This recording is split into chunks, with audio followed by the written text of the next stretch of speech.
Everybody, welcome to another episode of shit. I forgot the name of our fucking show. Um, Oh shit! you could I forgot. you could have left that on there. That would have been funny. You could have just ran with it. I forgot the name of our show. What is the name of the show? The 3 Count Podcast. Hey everybody, welcome to another episode of the 3 Count Podcast. My name is Big Papa Trav, I'm King Golden. and today we're gonna do something a little bit different. Typically we like to go over the episodes of what went down each night on the thing, and tonight was SmackDown. We didn't do a episode of Raw because honestly there wasn't anything to talk about. It was a complete crap show, really. The first hour of Raw was nothing but talking. We didn't get a match for 1 hour, people, and that is, to me, a complete dropping of the ball. So we didn't feel it was worth anything to talk about, and so tonight we're really just going to talk about the state of wrestling and where it's at. Kind of just talk about a little bit about everything. I think tonight, SmackDown it's still holding its own. I think SmackDown was a great show tonight. They did a lot of wrestling, a lot more, I should say, of wrestling tonight, comparatively to Raw. But it's just an all around just great show that they're doing with I'll tell you what, the show that everybody's been talking about this past weekend was the AEW show, Double or Nothing, the big pay-per-view show that got 200,000 buys around that range. Yeah. And this was a phenomenal wrestling show. And AEW is a great show. It is. It's a good up and coming thing, and I think that if they stay on pace and keep up the good workmanship, then they're going to be doing some great things. They just can't drop the ball, and they've got a long road ahead of them, and they're coming out the gate swinging. I can tell you that. And what we saw AEW put an emphasis on was wrestling. It was wall-to-wall wrestling throughout the whole show. The show lasted about 4 or 5 hours, and there was no backstage segments. It went from match to match. It was all wrestling. And what's different about AEW that we've noticed is AEW matches that we haven't seen from WWE. Is like when you watch WWE matches, you don't necessarily see WWE matches. You don't watch them move for move. But AEW matches, you have to watch. The matches are so intense in AEW. On the first show, the matches were so intense that you had to watch every match move for move. The matches were intense, and the endings, every ending was unpredictable. Well, I got to disagree a little bit on that, and I'm going to tell you why. I saw, and maybe it was nerves. Maybe it was nerves, and I could chalk it up to that. But I saw that a lot of matches, men and women's matches, that it was choppy, like they were, and like I said, it could be nerves, but there was like a lot of spots that were not necessarily missed, but like they just didn't connect as good as they should have. Um, like on the women's stuff, things were like really kind of choppy and missed a lot of stuff. Now, one match that wasn't was the six man tag match with the Asian women. That match was fluid, but see, they're trained. They've been training a lot longer and with more discipline. So I think that that match, that's why it flowed a lot better. Not so much nerves, but the match that had Awesome Kong in it, the match that ended up being a four instead of a triple threat, it was a quad match. That match to me seemed really choppy, like jumpy, if that makes sense. And like I said, it could be nerves. It could be nerves. Two of the women were good. Britt Baker and Kylie Ray, they were good. Yeah, but Kylie Ray and what's it called? If you go back and watch that match, and I have it here right now, and I wish we could I wish I could show it to you, but unfortunately we don't have any license to show you guys the things to show you what I'm talking about here. But maybe you guys can find it on YouTube. If I can, I'll link the match down below to show you what I'm talking about, just to give you an example. But it's just not as fluid. It doesn't flow as much as, like, say for instance, the women's wrestling in WWE. It seems like, because they do it in and out, week in, week out, on camera, in front of a bigger audience, and maybe these people aren't used to such big audiences, or having the cameras on them, or whatever have you. Maybe the first pay-per-view, first show, they don't want to mess up. I don't know, but and I think it's safe to say that WWE does have better women's wrestlers than AEW does at this stage in the game. Yeah, and it's gonna take time. I think that as people do it more and more and more, you're gonna get better. You're gonna get used to the things. And like when I did professional wrestling, if I had my first tapes, still, like, to when the last time I wrestled, oh my god, there was like night and day. Like, you know what I'm saying? Like, it would be so much different, like, from just calling spots in the ring to just so much night and day difference. Getting used to the crowds, blocking out the crowds, that's one thing that you have to learn to do. And maybe they couldn't block it out, and that's what they were so nervous about. Other than that, I think it was a great first outing. I'm not giving them like everything yet, because to me, yeah, they came out swinging, but they haven't, to me, proven themselves yet. They still have a long way to go, but with this first step, to me, they've raised the bar. But I think as they get their TV show, they're going to be able to run, like you said, this first show had nothing but wall-to-wall wrestling, no back skits, none of that stuff.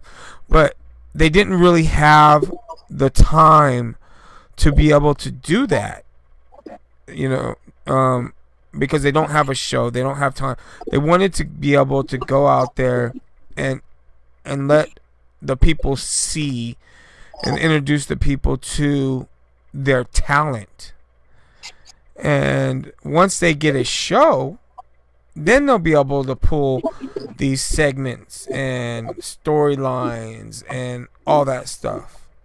But right now they just have shows where there's you can't really tell a storyline. Like when I was doing professional wrestling before, like we had a little TV show. We ended up getting a little TV show, but before that, we couldn't really have a quote unquote storyline. You know, we just had to do show by show because you really can't tell a story because the same people might not be coming to the match. So they're not gonna. If you got all new people the next month when you're running another show, then how are you gonna continue that? Because they're not gonna get it, you know. So you just kind of just work the same people. That's about all you can do. But you know it's hard until you have something where people can continuously watch you. And I think once they get their show, then they'll be a little bit better to tell those stories. But until they get that, then they won't have any storylines. They'll just on their pay-per-views, they'll just continue to have wall-to-wall wrestling. And I think that's what we're gonna see. Well, what I heard about AEW is, and I forgot who in AEW said this, but somebody did. What AEW wants to do with their pay-per-views is they want to make each pay-per-view better than their last. Oh, I think that was Cody Rhodes. I think that was Cody Rhodes that said that. So that's what we can expect from AEW. You can expect their pay-per-views to get better, and better. Yeah. And I think that's a very big goal to shoot for, and I think that's those are high expectations, and I think that's a win-win for the fans. Oh yeah, definitely. I definitely agree. Like you always want to step up your game when it comes to pay-per-views. You never want to break even. You want to always get better. You never, like, to me, I've always said a goal in life is to get better in something. And if you can't get better, don't do it. There's no point in being happy with even. You got to get better. Otherwise, don't do it. Like, if you're playing a sport and you can't get any better, it's time to retire. You know, like I knew when I was done with professional wrestling, when I couldn't even jump over the rope anymore, like I was done. I knew I wasn't gonna get better. My back wasn't gonna get better. It was time to stop. It was time to end it. You know, because I knew I wasn't gonna get any better. I was just gonna get worse. So why do something if it's gonna get worse, you know? So if you can't strive to be the best, then you know. So that's a good goal to set. And it's gonna be tough. It's gonna be tough for them because they came out the gate swinging with Double or Nothing. I mean, that was an awesome pay-per-view. And they actually had pyro. And I miss that about WWE. Yeah, and that's something we failed to see in WWE as of late is to actually see good pay-per-views. I mean, good pay-per-views outside the big 4 or 5. Actually, we heard that this pay-per-view had more views than the WWE pay-per-views outside the big 4. So that's telling you something. It tells you something about AEW, about their popularity so far. Yeah. And the pay-per-view buys and their success so far. And the future's looking bright for this promotion, and and the money this company has, their TV deal. I mean, things are looking good for this company, man. And well, money doesn't necessarily mean good thing, because look what happened to WCW. They had all the money in the world, and pretty soon that shit fizzled out. Oh, that stuff fizzled out, man, because you know sometimes you can try and buy a team, you know, but that doesn't necessarily mean that team's gonna get you the Super Bowl. You know what I mean? So. But then they have somebody named Vince Russo on that team that kind of run things, and well, yeah, I mean, Vince Russo was part of, you know, he made himself out to be bigger than what he was in WWF. Like, yeah, he was on the writing team or whatever, but he wasn't like the head writer. He wasn't anything. Like when he went to WCW, he tried to say, "Oh, he completely like ran the Attitude Era, and he completely like all these were his ideas and this and that," and knowing that wasn't true, but like he talked himself up. Which, hey, listen, I'm not knocking him for that. Like you gotta pad your resume a little bit when you're trying to get a new job. You know what I mean? So you can't really knock that, you know. But okay, but you know, WCW, the people's or powers that be or whatever, should have checked a little bit harder when they were verifying his resume, because Vince Russo was that was like the death of the company. They should have just stuck with Eric and let him do his thing. You know, he actually did not want Thunder. Did you know that? He did not want Thunder. He knew that was going to be... Oh, wow. Yeah, he knew it was going to be expensive to run. He knew that he was going to have to hire more people, more staff, more talent. He knew that it was going to have... It was probably going to water down the show, because you know you can't. How many times can you see the big name stars on, you know, per week? You know, you can't see, you know, Hogan on Monday and then in the same week go see Hogan again. You know, he said it was just a bad call, but WCW wanted another show, or Turner or whoever wanted another show, and so he said honestly that was a bad call, bad idea, and that was one of the major downfalls of WCW for having that other show, because it drew attention away from the big show, the major show. And when I think back about it, I think it was. I think it did. It kind of, because they didn't really ever do anything. Like there wasn't really any major things that happened on Thunder. It was kind of like a B show. Yeah, you had Thunder. Eventually, you had three shows. You had Nitro, you had Thunder, and you had WCW Saturday Night. I don't remember Saturday Night. Yeah, WCW Saturday Night. You had that. You had the Saturday show. I don't remember that. It must not have lasted too long, because I don't remember WCW that. Saturday Night. WCW Saturday Night was the C show. Oh, I definitely don't remember that show at all.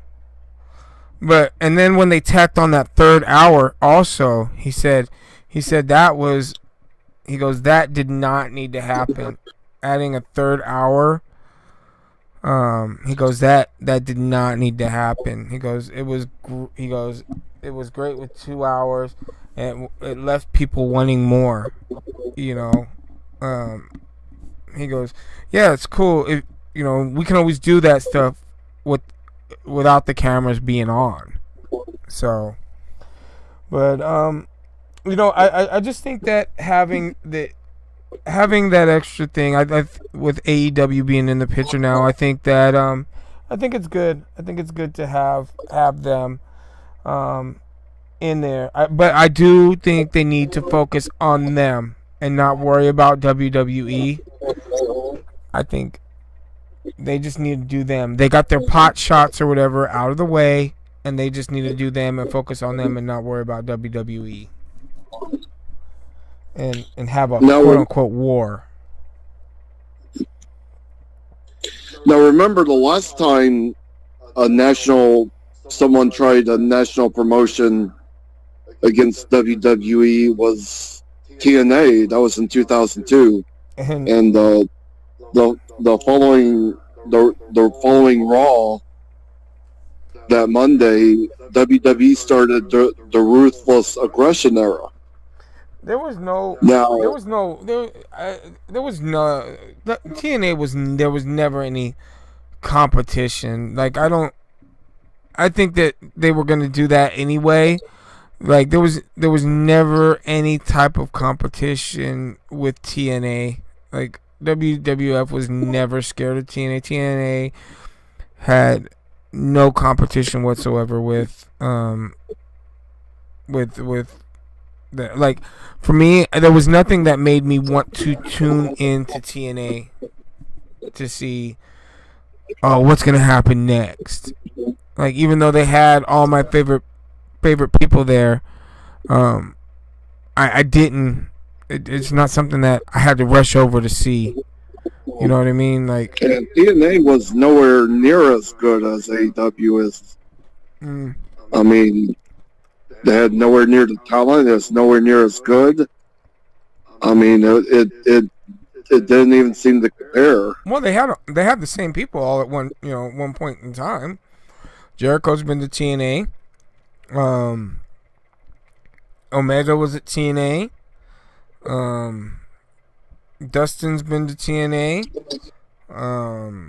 Who else? Just about everybody else has been over there has been at TNA one point in time.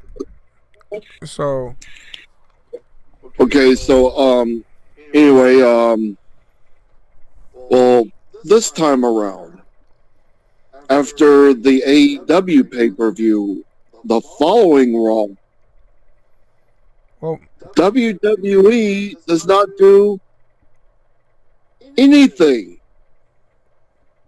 They do nothing. It's the same old stuff. Yeah. The first hour has no wrestling. Well, we already talked about that. I think that's just something like, I already said, it's just it was already it was nothing, man, and it was a crap show, and I don't know what is going through there. The only bright spot was Brock Party. That was it. Brock Party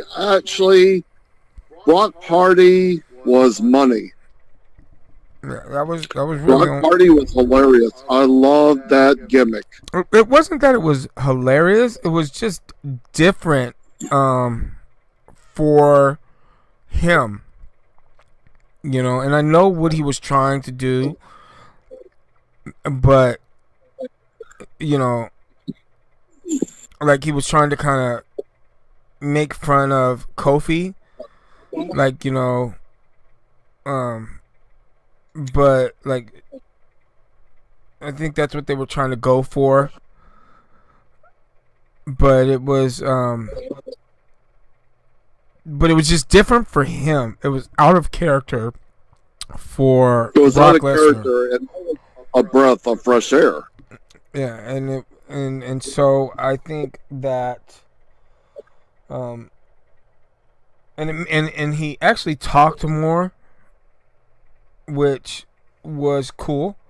I knew that he wasn't going to make his decision, and I know it's one of the things that's going to drag on with the thing it's going to give him a chance to drag on, and he can pull the same thing, like he can be on and off TV to cash in the belt and whatnot. Like he had the title. Like this Money in the Bank is now his new title belt. You know what I mean? So he doesn't have to be on TV every week, and he can just pop out of nowhere and pretend to cash it in and then not cash it in and then leave. You know, I think that's what he's gonna do for the next year. I think they're gonna hold out. I think honestly they're gonna hold out on that fucking cash in. I don't think they're gonna cash it in anytime soon. Yeah, probably not. He's got a whole year. Yeah. So. But then again, they might. Yeah. They might. You know, there's a lot of things going around right now in the world of wrestling, though. I mean, you know, this whole wild card rule, though, with WWE, it's got them canceling shows, and that's not a good thing for WWE right now, to be canceling shows. They're doing that. They're canceling shows, SmackDown shows, because so that, you know, the top stars on SmackDown can appear on Raw. They just canceled another show in Texas. They just announced the June, I think, 3rd show, which would be the last show, the last Raw show before Super Showdown. So they're canceling the SmackDown show in Texas so that the people in can rest or whatever and be able to attend the show in Monday night. So I don't get it, but I don't agree with that, because that's not fair to the fans that want to attend the house show. Yeah. They want to see their favorite superstars. Yeah, I mean, you go and yeah, they're getting refunds, and that's cool. They're getting refunds and everything like that, but you know, people they want to see shows. You know, but you know, it's whatever. You know, they're WWE are either gonna pull something out of their butts or they're gonna shoot themselves in the foot. I should say Vince McMahon is gonna shoot himself in the foot. I think that, you know, most fans want to see Triple H take over, because look what he did with NXT.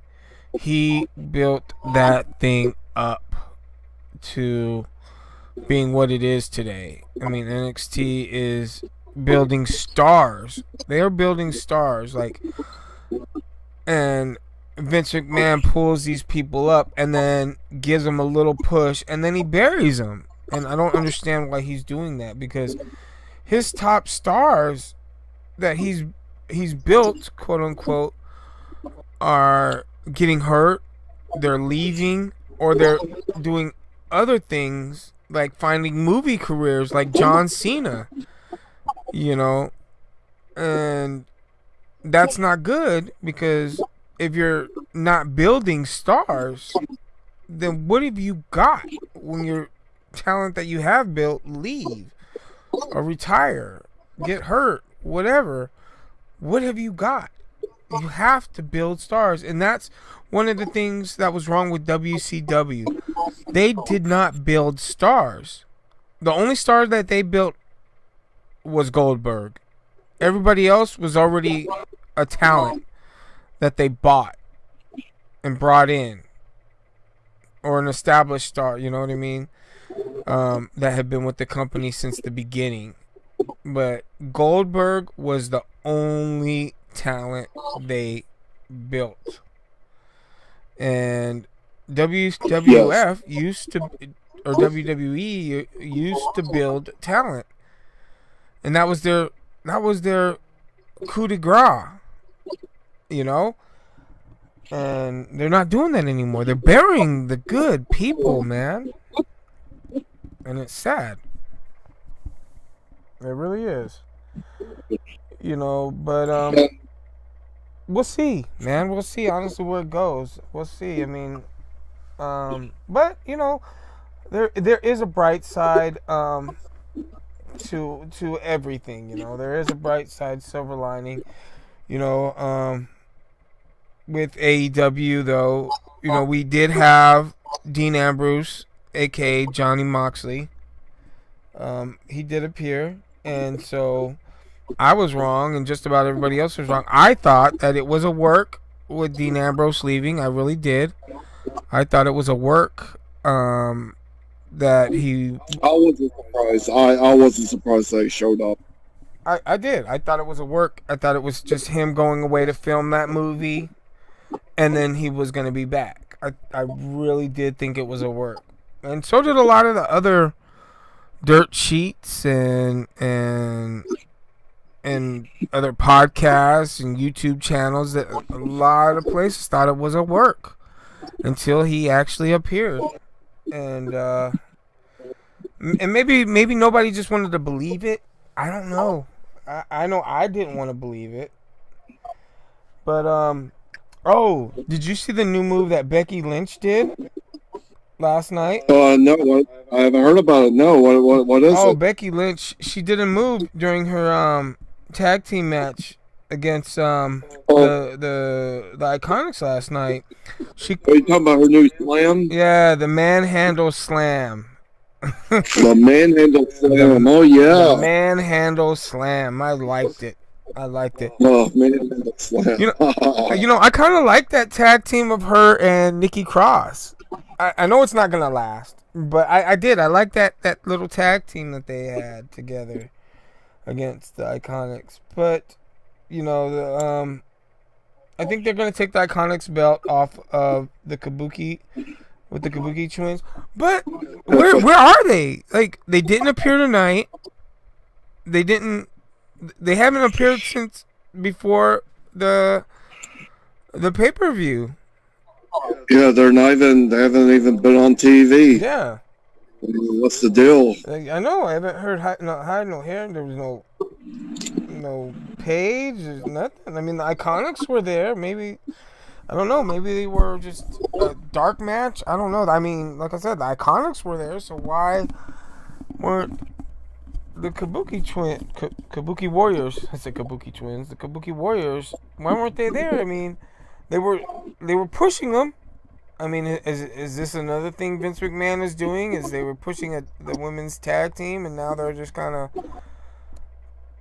disappearing them, kind of like what they're doing with the men's Raw tag team? Like, when was the last time we saw them defend their championships? They haven't appeared since they were squashed by the Viking Warriors. Yeah, I mean, they appeared on camera. What was it, like in a backstage segment? I think a couple weeks ago, but they haven't appeared in the ring since that squash, since they got destroyed by the Viking. What is it? The Viking Experience, or Viking Raiders, or whatever they're calling themselves this week. Viking Raiders, the Viking Warriors, whatever their name is, whatever they go by now. Yeah, I mean, who knows? But they need to do something, because like what Daniel Bryan said tonight on SmackDown. When they did that joke, or not Daniel Bryan, but Rowan, what is his name? Rowan, whatever. Rowan, yeah, it's just Rowan now. Yeah, he did that joke or whatever, and the tag team division is really really just there's nobody left. Yeah, I mean, AEW is, they're honestly. They're a tag team. They're tag team heavy. It is tag team heavy. Yes. It's super tag team heavy. And the Young Bucks said something like, "That's what they're focusing on, is bringing back tag team wrestling." And like, they don't really have single wrestlers, at least not right now. but they have a lot of tag teams, and WWF has, you know, great tag teams, but they're not utilizing them. You know, and no, they're not. They're not utilizing the tag teams. Yeah, like back in the 80s, WWF had like a great tag team division. Like, yeah, they had a lot of good tag teams in the 80s. Yeah, that's all I remember is tag team wrestling. Like, that's what the 80s was about. Like tag team wrestling, man. There was like few solo wrestlers, individual wrestlers or whatever, but there was tag teams up the wazoo, man. And like that's what they need to get back to, because you know, the tag team division is important to have. You know, you can only have so many solo wrestlers, and they, you know, and you've got to have a certain spark to be a solo wrestler, and to be a tag team though, it's, I think, almost even harder, because you got to be able to work with an individual as one. You know, people got to believe that you're, you know, like one unit. You know, and there's not much out there right now. There's nothing like good synchronized tag team wrestling. Yeah, and I mean, I think there's only a few teams that have that. Like the Usos. The Usos have it. Who else? The New Day, obviously, they have it. But, you know, Big E's hurt. What's his name is getting a push right now as individual wrestling. You know, with being the champ. So, I don't know who else. Oh, Heavy Machinery.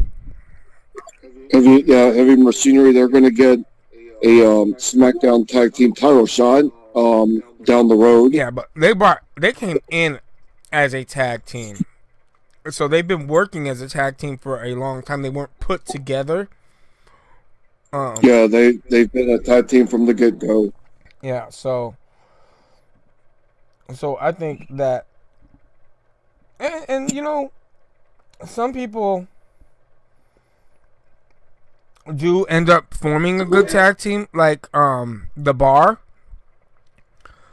They ended up forming The Bar was a good tag team, yeah, and I think that tag team split up because Sheamus may retire. Yeah, he got hurt, and so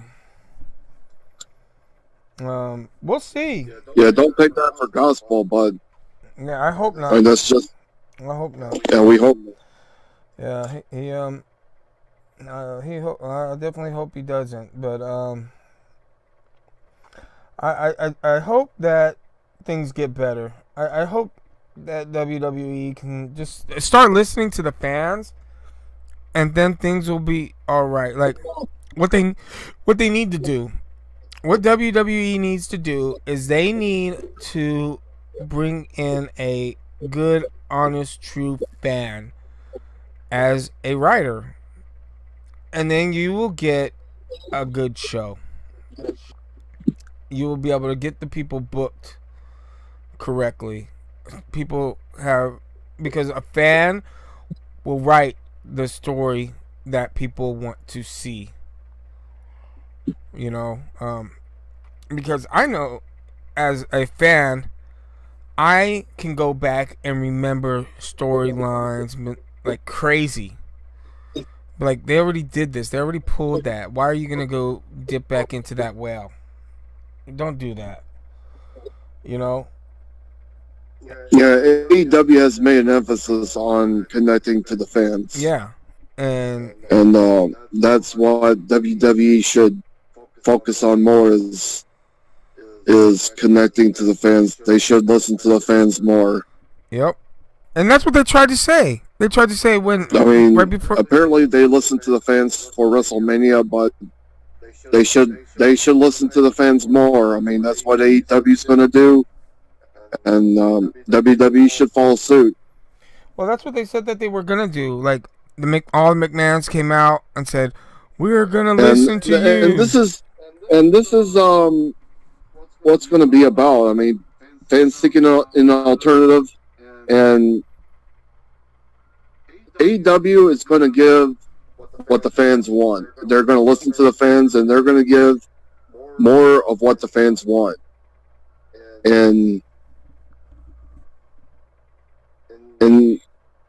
WWE better step up their game. Yeah, that's what I said. I mean, they do. Because if they don't, then AEW is going to chip away. They're going to chip away slowly, and they're going to chip away more. They're going to chip away more and more and more, and they're going to keep chipping away.